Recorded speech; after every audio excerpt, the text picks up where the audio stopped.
People ask me where I get all my energy from the stage to the studio and to my desk. I am the energy god, and you can be one too. You're listening to Adeshokwe Live, the Afrobeats podcast.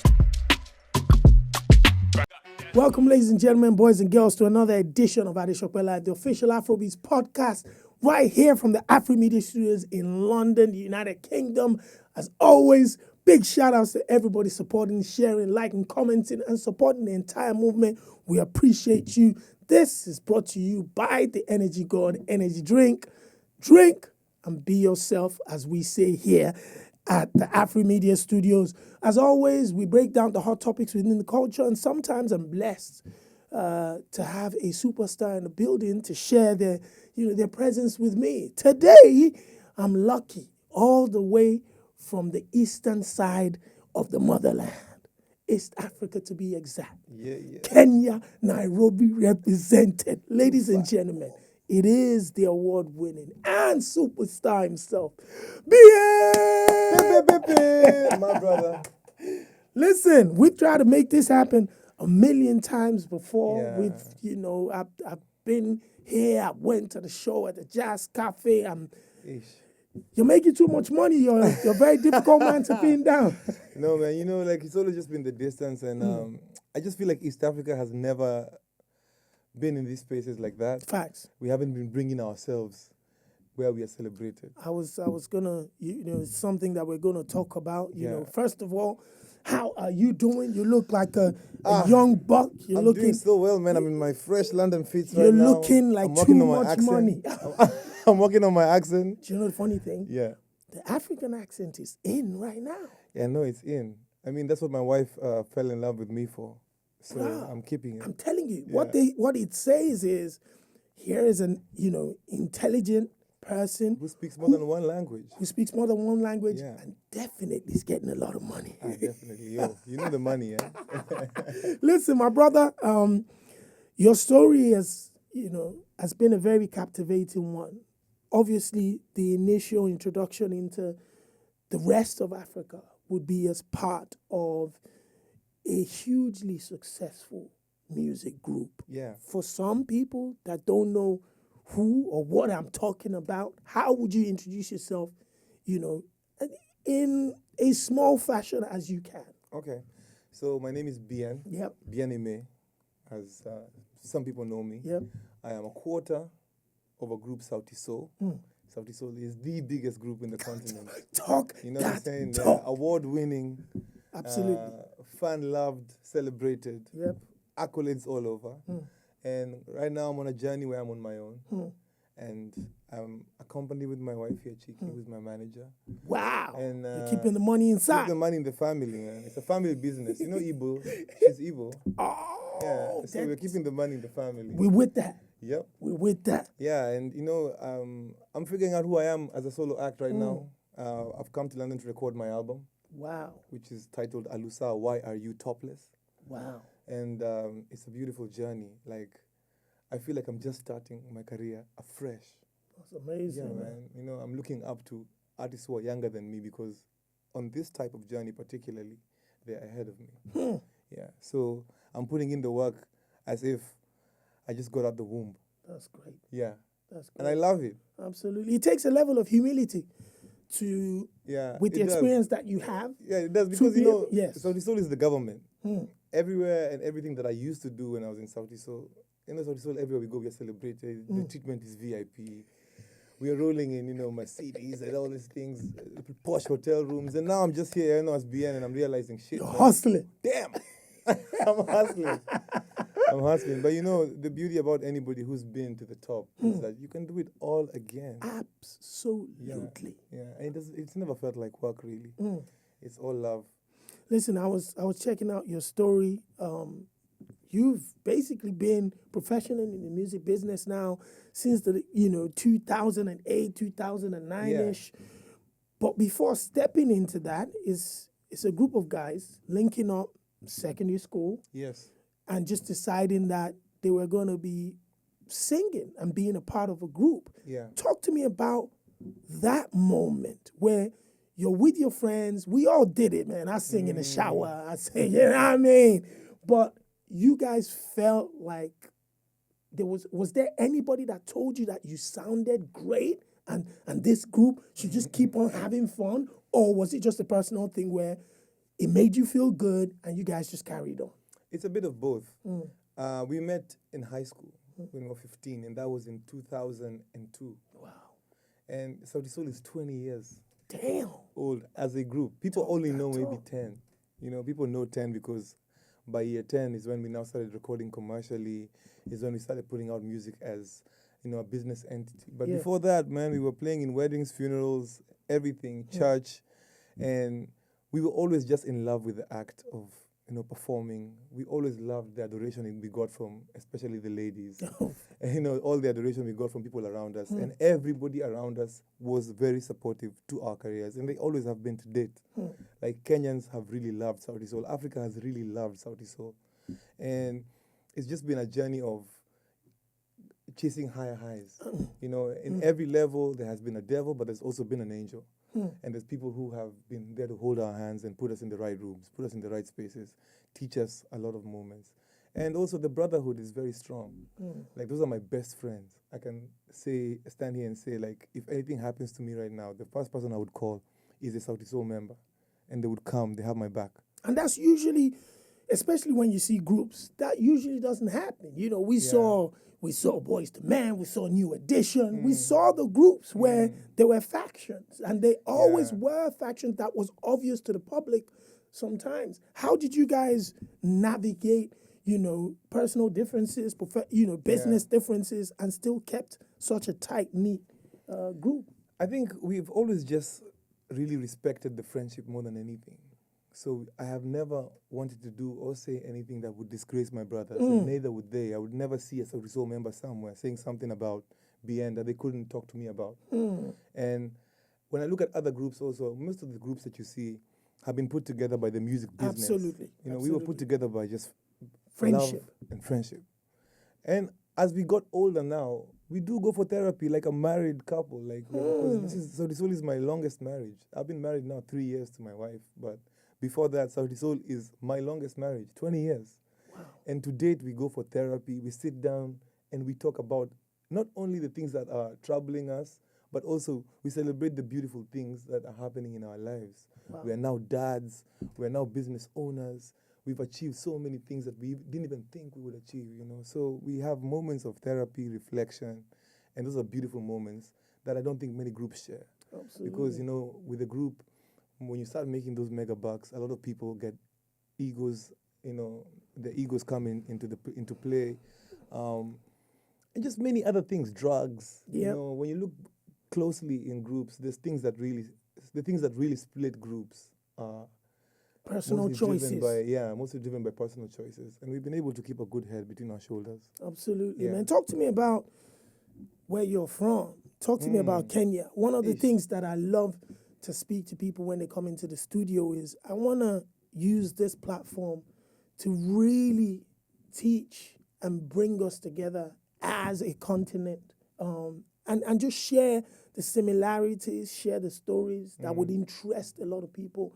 I've been to Kenya before, you know. Yeah. I went to Kenya with Yemi Alade in 2016. Ooh, damn. One of my most incredible experiences ever, you know. Yeah. We went into the trenches, we went into Korogocho, we went into luxury, we went into Nanyuki, you know. So I saw you saw the beauty and you know, and the desperation, absolutely, and all the struggles that connected us as Africans, and that experience has stuck with me forever. But talk to me about Kenya, where you're from, and what it was like growing up back then. Well, first of all, I just want to stand here and say right now that Kenya is the most beautiful African country. Talk that talk. Yeah, 100%. Kenya has a mix of everything. We have the beach. Yep. We have, we have the beach. We have the savannah. Yep. We have the rainforest. If you're talking about natural resources, we have it all. And the people of Kenya are also the most beautiful and amazing people in the continent, because Kenyans flow with anything. Like Kenyans can work. A Kenyan can work in Nigeria. A Kenyan can work in London. A Kenyan can work in Dubai. We know how to fit in, and that's the beauty of Kenya as a country. Where I'm from Nairobi, man. I'm a Nairobi kid, born and raised in the city. Of course, people like to make fun of me because I'm from Rongai, and Rongai is the outskirts of Nairobi. That don't claim the city, man. So they like don't claim the city, But shout out to my hood, Rongai 125. I got you, man, And I'm still rapping in London. Yeah. And Nairobi is a beautiful place that you just have to come to experience. The food is amazing. I know Nigerians have a fight with the food because there's not enough pepper. Pepper, yeah. We need a little bit more. I know. Bring your pepper. And the food is great. The women are beautiful. Absolutely. Yeah, our girls, I think, and being in London especially, I've realized that we are really spoiled for choice. Yes. As East Africans, man. East African girls really bring it. They give it, man. That's it, man. And as Africans, the common denominator that we all have beyond our skin is just we all are welcoming people. Yeah. Yeah, we're happy to meet others. We're happy to meet others, and we are welcoming to other Africans. Nairobi is a super cosmopolitan city, and Nairobi has love for Africa. Absolutely. Nairobi has love for everyone from everywhere in the world. So just come. Just come Yeah, there. man. I went to Ghana for the year of the return. Yeah, I was there same And time. this December also I was in Ghana. And same here. And I see we mirror a lot of vibes. Same between thing. Nairobi and Accra. Yeah, because Accra is cool as well. The people are welcoming as well. Yes. And same with Nairobi, especially when I was there. It's just a cool, calm spirit, just welcoming spirit, and it's the same kind of energy. And you get almost like a holiday feel. Once you touch down in Kenya, you touch down in Accra, it's the same thing. Now let's talk musically. You've always been like a soulful voice. You've got this soul in your voice. You've got this kind of like, my experience. If I close my eyes and I listen to your voice, I'm thinking, South America, in the United States of America, the Southern jazz and soul type of voice. Yeah.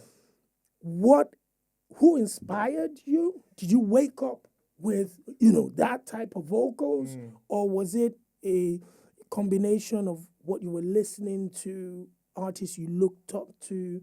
What was your musical lineage like? Yeah. My musical lineage, of course, growing up is very African. Because my dad is a big fan of Franco. I don't know if you know Franco Luambo Makiadi, a Congolese musician. Ah, rumba. Yeah, rumba.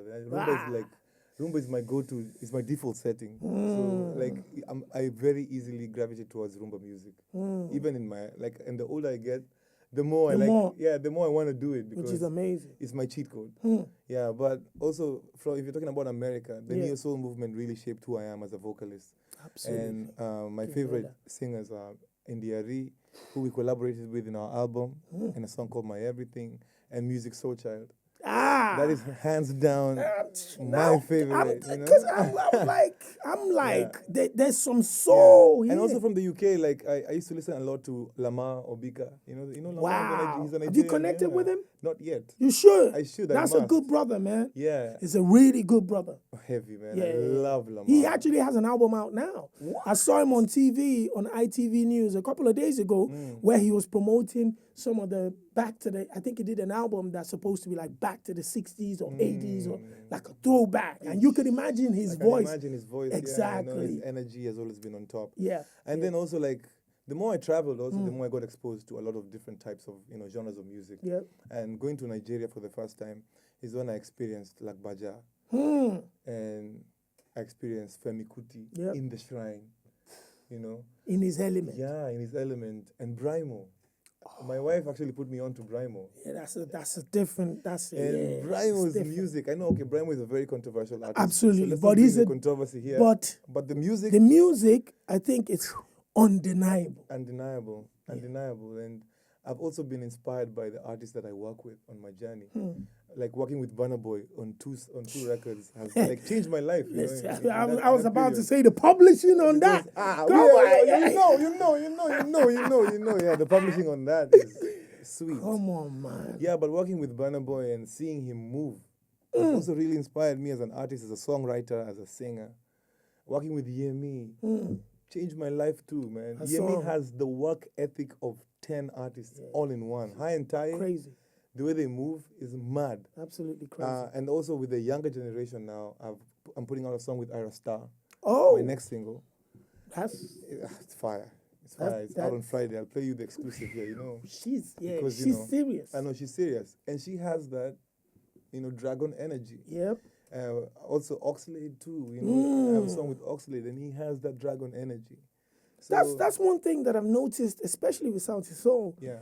That when you decided to switch it up and really start to collaborate with your African brothers and sisters, you went full throttle. You did. work in South Africa, Tanzania, Nigeria. Yeah. You really went.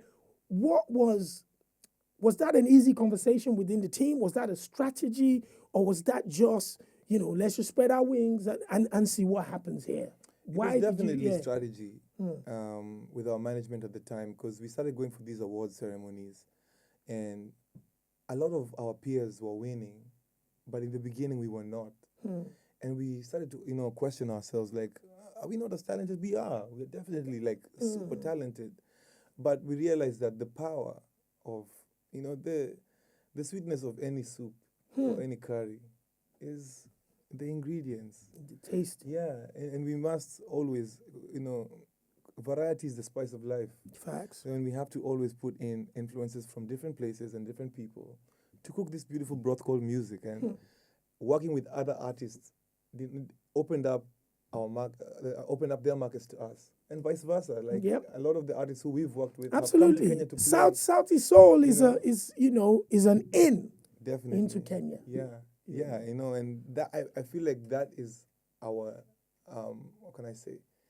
That's just always been our work. Our spiritual, work is to let other artists and other kinds of music and expose them to our people, and vice versa. Yep. When we worked with the other artists in their markets, it put us on in their markets too, and that's how we became actually continental. I would say in that sense, because after working with Nigerian artists, we did shows in Nigeria. We did shows in South Africa after working with Mikasa. So it really opened up the continent to us. Absolutely. Yeah.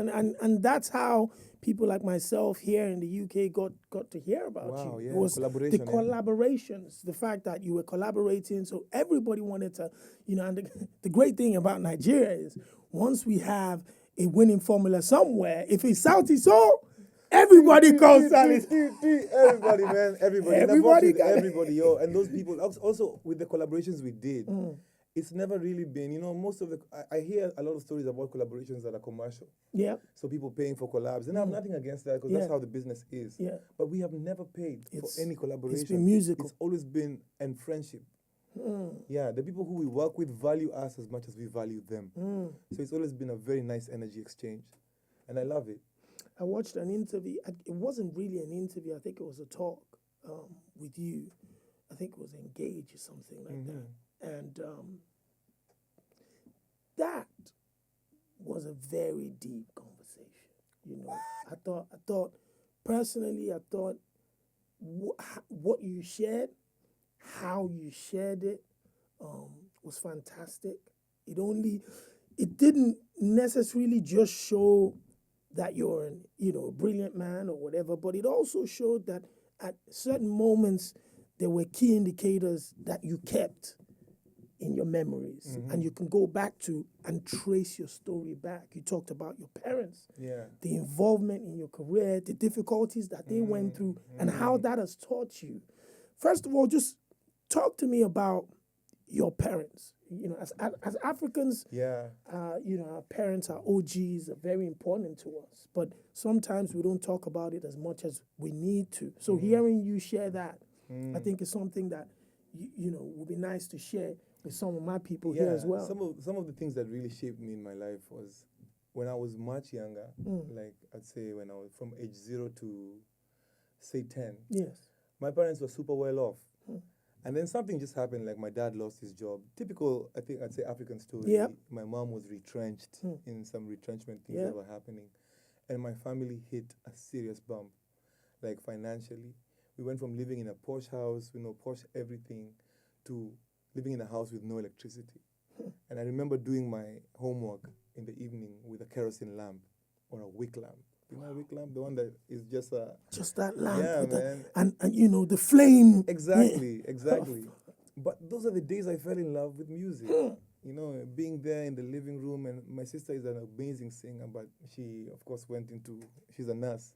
She went to another side of life. She had to just. And all of my siblings have always been very good singers. My brother's an actor. But in the house, the three of us always harmonized all the time. Wow. And I would say that is when I began to hone my craft as a musician. But fast forward now, I'm in London chasing my dream, you know, and I'm putting out my singles here in London, and I'm doing things the London way. Yeah. My parents, because of lack of being able to find a job in Kenya at the time, they moved to the UK. Wow. And when my parents moved to the UK, for a long time, they were illegal in their status here. Like a lot of us. Yeah, like a lot of Africans Like a lot of us. who are maybe watching. Facts. A lot of Africans have been through that struggle. And as I walk these streets right now, a legal person, I think about my parents and all the sacrifices they did for me to be able to enjoy this privilege of just, chasing my dreams without any barriers. Facts. And I think about also my parents coming here in their 40s. Having to start again. What a culture shift, man. You know? What a culture shift. Coming here and having to learn how to use the train. First of all, how do you even use that shit, man? That map is... It's crazy. That map. Apparently the one in New York is even worse. Yeah. And it reminds me also, spiritually, what I'm doing right now is beyond me, because other Kenyan artists will walk these streets as kings. Facts. Because I've taken the time to come here and do the work. Facts. So I'm here not chasing this dream for myself. I'm chasing this dream for my people. I want my Kenyan people to watch this and watch me on Adesope. Because as Kenyans are watching Adesope always. When I saw this set, I was like, damn, I made it. I'm here. No, you know what I'm you saying? made it a long time ago. No, but brother. it feels good to be on this set. There's a platform that really, really supports African artists. And I want to say to my Kenyan artists right now, guys, we need to come out here. Facts. 1,000%. And chase the dream, because 1,000%. that's what our counterparts are doing. But all of these are sacrifices. My mom lived in Croydon, man. And for a long time, in fact, let me tell you a story. So my parents had been away from Kenya for 10 years. I didn't come to see my parents until year 7.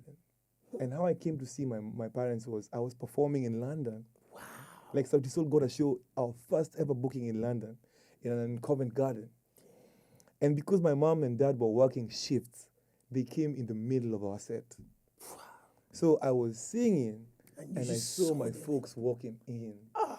And they stood at the back, and they had never watched me live in their lives. And it brought me to tears. That's crazy. I hung out with them during that period. I actually finished my tour, and then I came back for a month, and I was with them in London for a month. And I barely saw my mom. I barely saw my dad. Because they were going to work. They were going to work. And all that time when I was in Kenya, I was rocking the latest clothes. You know, when Echo was Echo Unlimited, my mom sent me the latest Echo. And that's what she was working so hard. She was working so to hard, make man. her sons. Yeah. And I saw her counting coins in the house to buy an oyster. And it changed me completely. So if you're talking about the sacrifices my parents have made, my parents are the reason why I am where I am today. Facts. Yeah. My mom and dad, their relationship is the reason why I'm married to my wife. And why I commit to my marriage, because they've shown me an example of hustling together as a team. You know, the team always wins. So that's my experience speaking about my parents. And wherever I'm headed, I have their blessing. I talk to my mom every day, man. She's my girlfriend. Absolutely. You know, my dad is my homie. Shout out, he broke his hip on Sunday. But that's a story for another day. But he's taken care of. That's good. And I'm glad that my career has allowed me to take care of my parents. Yeah, which is the of ultimate them. prayer of every African. And actually, that's the prize. That's the prize. I don't know, you may look at it, and in some ways, people look at it and say that's black tax. But in other ways, that's the biggest blessing I have in my life. Absolutely. You mentioned other Africans coming here to do, other Kenyans I've always had this conversation. Shout outs to my brother DJ Edu. Shout outs to Prestige. Edu, Prestige. You know, those are my brothers for All a long bald men time. by the Bald Men Association. Absolutely. I rocked the hoodie too. I saw Yeah, you. Man. once I saw that, I'm like, I'm in on this. The you Bald know. Men Association. Yeah, this is the stay Bald Men strong. Association. You know, these are brothers that have been extremely passionate about Kenya, passionate about African music, African culture. Always wanted, you know, the Kenyan musicians to really be represented here and get in and get the music played and be seen on the platforms that the other brothers and sisters are seeing. Yeah. But the key is you have to invest. You have to come. If people don't touch you physically, hear your stories personally, there is no way that they're going to be invested in. Nigerian artists come to London when they have nothing to do. So Yemi is always here. Yeah. You know, Wizkid basically lives here. in London. Burna Boy is a in South London. London guy. Yeah. Ira Star was just around. She's about to come back. Yes. You know, it's the same thing. So the fact that you keep on coming into these markets, keeping your relationships with, you know, with the people, then it starts to open up more. It changes your 100%, sound, yes. and it allows people to support you. And you know, when people don't see you, they don't bless you. Facts. So you have to take yourself. If you stay away from the fire, you won't feel the heat. And if Afrobeat is a genre that is heavily supported by London, and you know, like London is the engine for Afrobeat. It's the center. Yeah, and Afrobeats is the most celebrated genre in the world right now. So why would we stay away from it as a people, man? You know, this is a call to all the Kenyan artists. Don't buy your cars and feel comfortable building houses Facts. there. Spend that money and bring yourself here. Facts. Because this is where, like, the check triples Absolutely. when it finally clicks. It opens doors. The bag opens doors for everybody. Absolutely. Yeah, but you know, also we have been leaders. Sauti Sol have been leaders in that area for a long time, and hopefully So my you trip here, will become which that. which people are following like closely from home, will inspire them to do things different. Listen, you talked about Sauti Sol, 5 albums with the team, 1 EP with the team. You stepped out, had a collaborative, I think it was a collaborative. Yes, I did a collaborative jazz EP with Aaron Rimbui called Bald Men Love Better. Listen, the one thing I wanted to speak to you personally about, not only the work with Sauti Sol, the collaborative EP that you did, whatever visuals that Sauti Sol members, including yourself, pop up in, the styling is serious, bro. Like, I'm talking, you know, you every time, like, I'm excited to watch a Sauti Sol video first because I want to see what you're rocking. It's like you guys you guys popped out of the 60s, mixed it with some black funk era.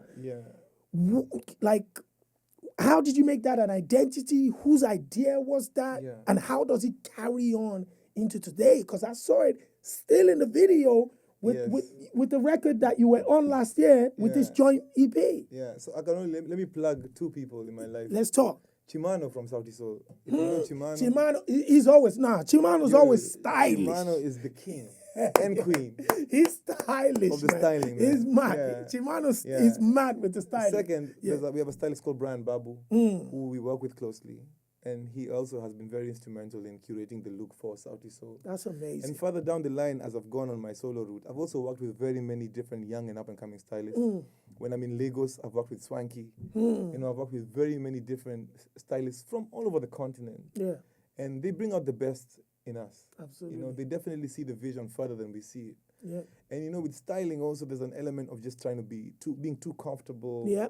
Not wanting to jump out the box. Yeah. And those people have allowed me to, you know, or rather not allowed me, they've pulled me out of my cocoon. Shell. You know, they've put me out of my shell. Yeah. And put me in clothes that I'm comfortable to wear. Yeah. But the end result is amazing. It always looks amazing. Yeah. And styling is a big deal. I think my favorite artist right now in the continent, styling-wise, is Adekunle Gold. His evolution and to the person he became, you know. Shout out to AG, man. That's my boy, man. You know, that's my brother. Yeah. And watching his evolution and how he became from Adekunle Gold to AG baby. Yeah, only him can do that. Yeah, and that's a styling conversation, you know. Absolutely. The music is great. Yep. but it's a styling evolution. And It's so, changed the yeah, art. yeah. And even with Sauti Sol, man, people call us all kinds of things for what we wear. Are you for You real? know? Yes. But it's That's- never gotten to our heads because if you're not talking, then we're not dripping. Oh, Yeah. if you ain't If you talking, guys are not talking, we are ain't not dripping. Yeah. I like that. So we have to keep the drip I like that. eternal. Absolutely. Yeah. Now you're on your solo journey. Yes. You've talked about recording this album here in London. Yeah. The reason why I'm in London actually, I've recorded this album 3 times. Oh my God. Yeah. And it's not like the files got missing or anything. You just Files kept don't go missing. You just It's kept just- changing the and direction. I changed the direction every time to level up, and I just felt like still I'd hit a ceiling in Kenya, or rather just working in the continent, and I wanted to see what London has in store for me. And from my first session in London, I can already tell the album is headed to a global place.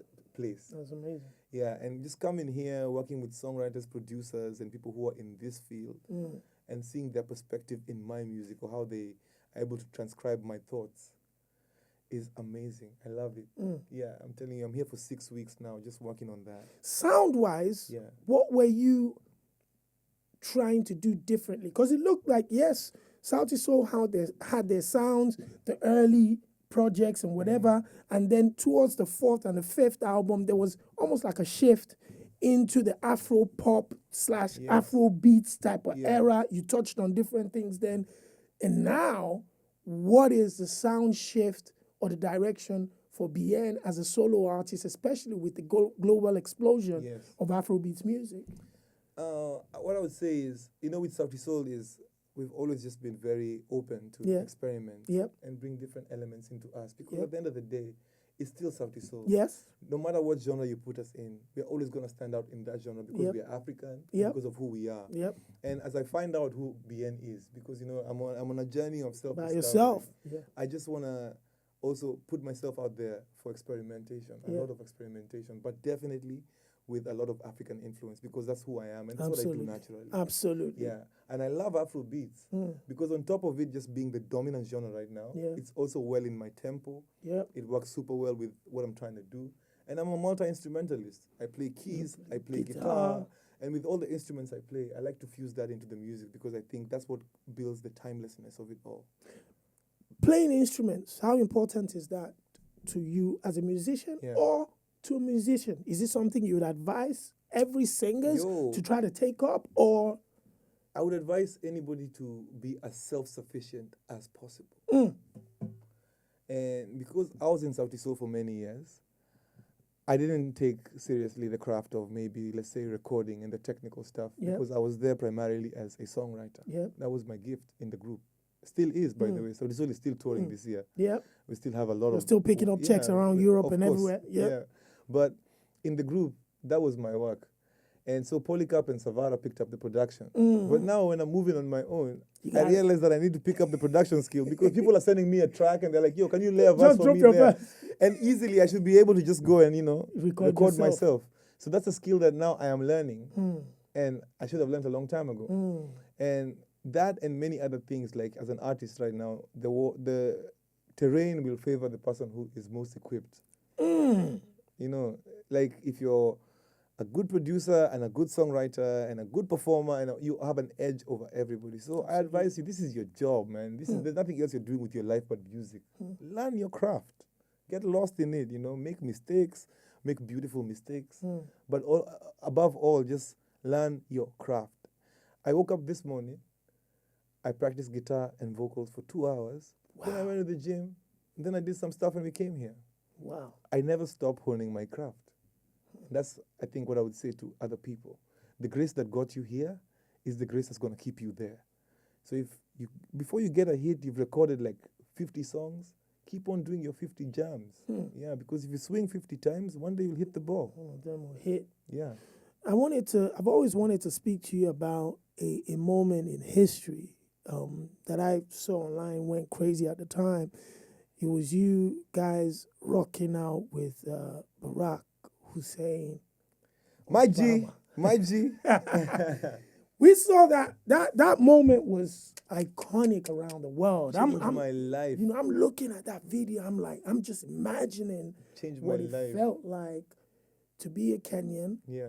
have an American president who is Kenyan, Yeah. come back home for the Yeah. first time in a long time, and you were part of the entertainment, who later he became a part of that entertainment with you Yes. himself. Yes. Talk to me about that moment where you guys were rocking out, man. We were in State House.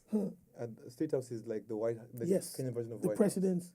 We're in the presidential palace, and they were having the dinner with Obama, and we were the band that was commissioned to perform on that day, because we were the president's favorite band, and he invited us to come and play, you know, for President Obama. And I remember we were performing at one end of the hall, and Obama was sitting on the other end of the hall. I asked one of the guys in the presidential team who passed away. His name is Bruce Odhiambo. Like, rest in peace. I asked Bruce Odhiambo, man, how am I gonna get a picture with Obama? And he was like, yo, I don't know, but when you have the mic, you have the can power. go anywhere. Yeah, you have the power. So work the room. And we sang like 2 songs in the beginning, and you know, people were eating, so there was like waiters walking around, all of this stuff. And in the final song, I was like, we were trying to do, we were doing a viral dance, Yes. called the Lipala dance at Yep. the time. So I just decided, you know what, to hell. We're gonna walk towards this guy, and we're gonna make him do the dance. And he was eating. Wow. So I was like, first of all, that's just so rude, man, you know, but this is my moment. So we started walking towards the band was playing, and we started walking towards the stage. And already I could see like CIA people putting their hands in their man, pockets, come because, you know, on, that's man. POTUS, man, you know. But we got there, and he was graceful enough to stand up. Actually, the first lady of the time, Honorable Margaret, stood up, and she danced, and then before we knew it, Obama was up, the president was up, everybody in the entire place was up, and we were doing the dance. Wow. And that moment is so etched in my mind. I wish I could live in it. Like, it was the epitome of, I don't know. Absolutely. I'm still always so happy about it, you know, Absolutely. because when Obama was inaugurated, during his inauguration, we used to live together in uni, in a flat with Sauti Sol. We all lived As together. boys, Yeah, yeah. you know, the houses University, with yeah. noodles and eggs Ah, and sausages. rice and oil, you know? You know what I mean? Like, Yeah, just sprinkle a yeah, couple, yeah, you know what I mean? man. Listen, you just had to survive. Yeah, man. People washing cups with socks. Bro, Boys are nasty, man. we used to cook rice with the water that was left that someone used to bath. The remaining water. Useless. Bro, Useless. come on, man. Boys. Listen. Boys, yeah. And we watched and we were watching his inauguration. And I remember us like promising each other, we have to meet this guy. Damn. We have to meet this guy. And thoughts become things, man. Just like that, the manifestation happened. And it's been true with many other things that we manifested. Like everything we ever manifested just came to pass. But that is definitely one of our highest moments. Absolutely, Yeah. man. It was not only yours. I think it was one that we all shared I agree. as Africans, as just to Africans. see, Yeah. you know. You know, we were so excited. I was so excited, like I was the one in the video. Imagine. Oh, Just thank you, because man. we saw our brothers, like, oh, that's Barack Obama. He was Yes. rocking out. Yeah. So that was a moment for us. And I think another example that, you know, those moments are not only personal to you, you know. Yes, They're definitely. shared by the fans around the world. They're shared by the fans. Like, everybody was happy for us. Everybody still is happy for us for that moment. You know, I got a lot of flack on Twitter from, of course, you know, there's people who are just, Oh, God. yeah, for touching Obama's shoulder. Oh, my. But I just want to let them know that I do it again. Do it again. Now that we're on this new project, you've mentioned Ira Star. Yes. Who else will be popping up on Am I allowed to say this, manager? Am I allowed to? Okay, this is what we're going to do. Okay, my manager wait. has refused. First question first. Yeah. When are you expected to drop this album? The album should be dropped in May. Okay. Yeah. In May. Yes. All right. So are you looking to work with, I know you've mentioned a Nigerian, Yes. around Africa? Are you looking Yes. at other Yeah, I have South Africa on there. Okay. I have I have Cape Verde. All right. Like for the Lucifer market. Yeah, I'm talking to Nelson Freitas. He's my brother. I remember know you guys Nelson, worked. yeah. You guys work with C4. We work with Sequatro Yeah. as well. Yes. So I mean, the same strategy we use with Sauti Sol is the same strategy I'm going to tap into because I believe that's the most effective way to unify cultures. And also in London, there's a lot of like London artists. that's that what I'm I wanted working to with. say. Yes. So in the UK, one of the benefits that the Nigerian and Ghanaian artists have really had, or in Europe and America, is the fact that they've worked with diasporan musicians that also have heritage from their Yes. from Nigeria, or some Skepta's Nigerian. Yes. Do you understand what I mean? Yeah.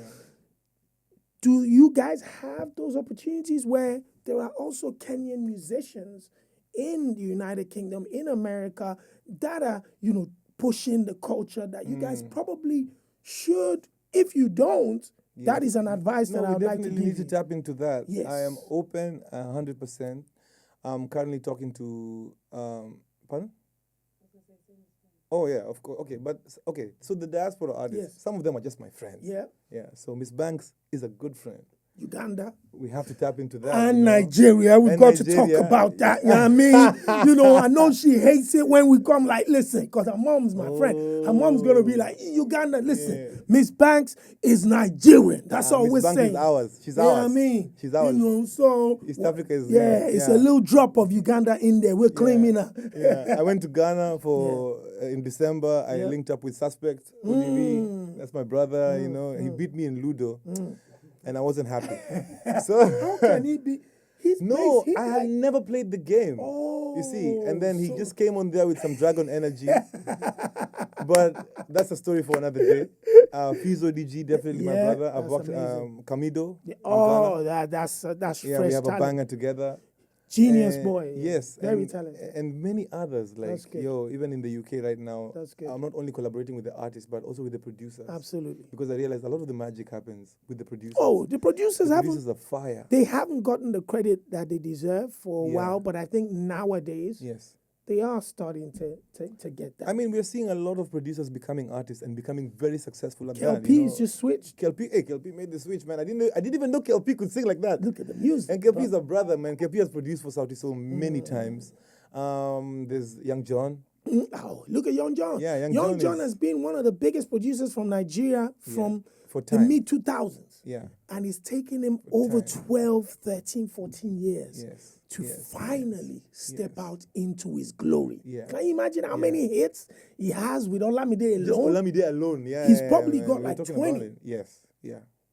So that's crazy. Yeah, and the reason why I'm here is just that, to reach out to the culture. In very many places, like especially I see this in America and South Africa, you can pay your way into spaces, but you can't do that in the UK. In the UK, you just have to come, It's relationships. make friends, and relationships. To top that, people like what Prestige is doing for you is what I do for Yeah. many artists. Imagine. Because those are my people. Yes. Stanley now is coming now. He's already Stanley. messaged me. I'm gonna put him with people. Yeah. Some of us feel that this is a calling, this is a job. We have to put our people on. Yeah. We have to open doors. We have to Yes. build bridges. Definitely. And At the Soapy Man, I follow you on the gram. I don't even think you know that I follow you on the gram. I But follow your, you. Your gram is where I get my Afrobeats nourishment. And I just love how you're pushing the culture. Like, it's coming Appreciate from it, a man. place of purity and love. Like, you really are inspiring. And even you inspire other bloggers across the continent, Absolutely. People do it for commercial reasons, but you've really brought the culture forward. Appreciate You've told positive stories about us in the most global way possible. It's the most important thing, because when I moved here, the first thing you realize is you are just seen as a black African. So it's when they get to know you, they find out whether you're Nigerian, you're Kenyan, whatever. The first thing anybody sees is an African person. Us, yes. That's it. And then after a while, you also find yourself in positions where the most comfortable spaces you're in is with other Africans. So it's not really about just being Nigerian or whatever. My greatest one of my greatest experiences before the Afrobeats explosion happened was the Ghanaian Hip Life Festival at the Indigo 2 in 2012. I talk about it till With Castro. No, it was the legends like Castro, Castro, Tiffany, all those guys. Yeah. And the reason that touched me so much was I'd been going to Nigerian independence parties, but I went to this Ghanaian event where all the women in the room were wearing some form of kente and akara. You know, these are the beautiful girls we're seeing at the clubs. Yes. They come in not wearing just jeans. Yeah. They had like a patch on it. So I walked into a room with over 2,700 people, and these were people in different forms of African attire, but they were listening to the same music, and that just blew my mind. I was like, "What's this? These Ghanaian people are so proud of," because you know, as a Nigerian, we're part Americans too. You know what I mean? I'm proudly wearing Gucci. The proud brother. We're so American, it's unbelievable. But that Yeah. moment switched Yeah. in my mind that, this is something. And from that moment on, my journey has just been, let me find the most African people. Let's keep promoting ourselves. This is the same experiences, the same culture, the same music. We love it all. And to see people like yourselves now flying the flag of Nairobi and Kenya. Yes. Coming into the conversation. We're bringing it worldwide. Facts. Yeah, let's make that happen. And Worldwide, please, worldwide. whatever it is you're doing on the album with the different sounds, that's fantastic. But, you know, that rumba sound as well, I think you need to drag it along. Because if you look at what's happening to the reggaeton, Latin movement, you know, they're coming to tap into that sound. They are. And you know, like, it's all about, cooking the best stew.